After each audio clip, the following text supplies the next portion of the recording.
그냥 계속 잤으면 좋겠다고 생각했는데 또 아침이 되었어요. 눈뜨기가 싫어요. 오늘 해야 할 일을 생각하면 생각만 해도 막막해요. 한 달 전부터 별로 하고 싶은 것도 없고 우울한 것 같긴 한데 그렇다고 우울증이나 병원 갈 정도로 심각하지는 않은 것 같아요. 남들이랑 있을 때는 그냥 밝게 잘 지내는 것 같기도 해요. 근데 그냥 무기력해요. 뭐부터 시작해야 이 기분이 좀 괜찮아질까요?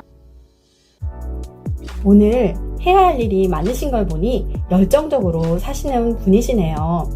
그동안 바쁘게 일하고 다른 사람들을 챙기고 또 일상을 해나가시느라 수고가 많으셨죠? 아침에 눈 떠 일과를 처리해내셨던 사연 주신 분은 정말 기특하고 또 소중하신 분입니다. 이렇게 지지받으니 기분이 어떠세요? 다른 사람을 지지하는 것은 어렵지 않게 하셨지만 내가 나를 지지하는 것은 잊기가 쉽습니다. 힘들어도 남들에게는 밝게 대하셨다는 걸 보니 타인에게는 친절하고 밝게 대하시는데 에너지가 모두 소진이 되고 나니 혼자 있을 때는 좀 무기력해지시는 건 아닐까요? 이 사연 주신 분의 사례는 번아웃 증후군으로 보여집니다.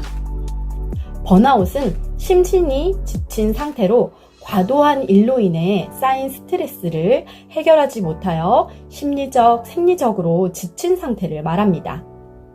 해결하지 못하면 힘도 의욕도 없는 무기력한 상태가 지속이 되어 증상이 발현되는 것입니다.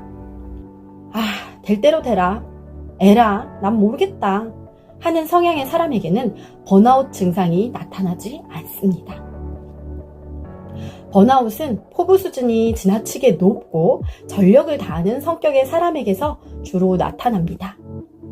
이 사연을 주신 분은 포부도 있으시고 또 주어진 일에 최선을 다하고 책임감 있는 분이실 것 같습니다. 번아웃 경고 증상으로는요. 하나, 기력이 없고 쇠약해진 느낌이 듭니다. 쉽게 짜증이 나고 노여움이 솟습니다.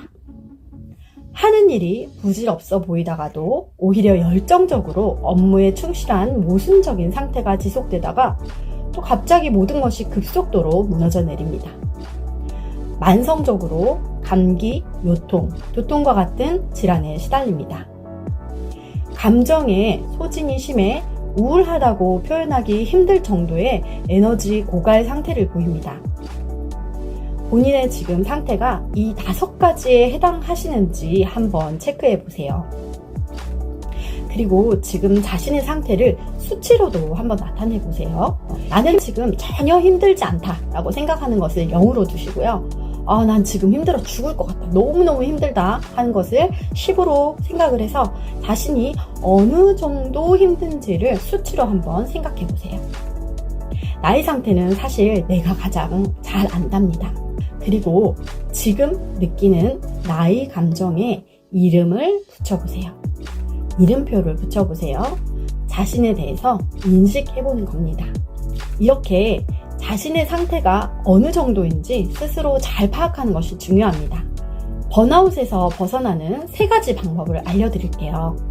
첫 번째는 고민하시지 말고 나보다 좀 더 내 상황을 객관적으로 봐줄 수 있는 지인이나 배우자 혹은 회사에 멘토를 두거나 전문 심리 상담사를 찾아가서 상담을 해야 합니다. 둘, 되도록 정해진 업무 시간 내에 일을 해결하고 퇴근 후에는 집으로 일을 가져가지 않도록 합니다. 셋, 운동이나 취미생활 등 능동적인 휴식 시간을 갖는 것이 좋습니다. 바쁠 때일수록 주변 정리를 하여 업무를 조금 줄이고 마음의 여유를 찾아야 합니다. 아침에 눈을 떠서 분주하게 하루를 시작하기보다는 행복빛 호흡을 하며 행복빛 메시지의 긍정 확언으로 하루를 시작해 보세요.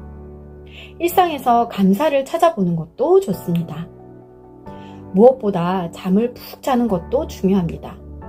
하루 일과의 균형이 깨어지고 잠이 부족하면 저라도 또 누구라도 소진이 되어서 사연 주신 분처럼 아침에 눈뜨기가 힘들고 그냥 계속 잤으면 좋겠다라고 생각하게 될 거예요. 우울증이나 병원에 갈 정도로 심각하지는 않다고 지금은 느끼시겠지만 대수롭지 않다라고 생각하고 내버려 두시면 증상이 더 심해질 수 있으니 꼭 벗어나시려는 노력을 해야 합니다. 간혹 번아웃을 성인 ADHD로 오인하시기도 합니다. 누구라도 번아웃 상태가 오면 일에 집중이 되지 않고 멍해지거나 산만해질 수 있습니다. 감정에 격하게 반응을 하거나 충동적으로 물건을 산다든지 하는 주의력 결핍, 과잉 행동, 충동적 증상이 나타날 수 있습니다. 또는 우울증이라고 생각하시는 분도 있습니다. 우울은 우울감인지, 우울증인지, 우울장애인지 살펴보실 필요가 있습니다. 아, 우울해.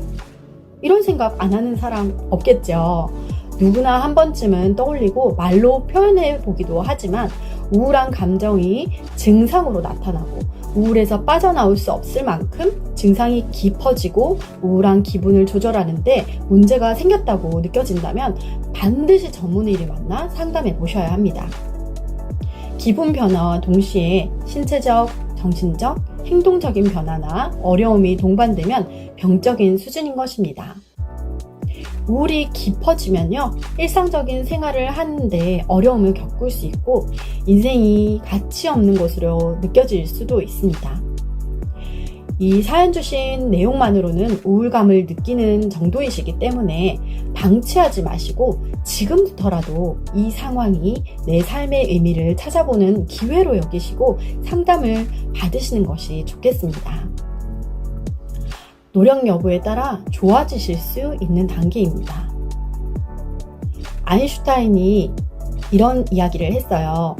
어제와 똑같이 살면서 다른 미래를 기대하는 것은 정신병 초기 증세이다. 이렇게 뼈 때리며 충격적인 말을 했더라고요. 그러니 이 상황을 벗어나기 위해 꼭 어떤 노력이라도 해보시기를 권해드립니다. 사연 주신 분께서 활력 있게 삶 속에 감사를 찾으시며 행복한 삶을 사시기를 응원합니다. 사랑합니다. 고맙습니다. 축복합니다.